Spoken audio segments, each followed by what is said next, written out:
You're not gonna believe me, but I swear to God, it's true. I don't want to swear at her anymore. I was thinking about the shacks and the smell of shit and about the man who asked me if I wanted to fuck a black woman. She lived like that. That's what a woman and her baby called home. That's fucking hopeless, man. Wouldn't you want to go stand on a railway line and wait for the next train to come if that's all you thought life had to offer you and your baby? And then, to make it worse, she ends up here, in a grave with no name, because that's not the end of the story. Because the big happy ending is nobody wants her.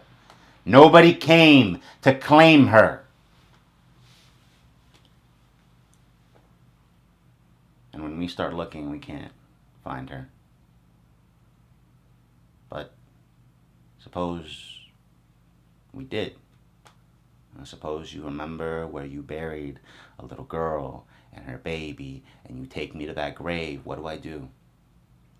Huh, Simon? You understand that, right? What do I do? Buy some flowers and put it there in place of the rubbish you already have on it, because that's going to help her a hell of a lot, won't it? What do I do? What did the driver of the train that killed her do? Hmm? What?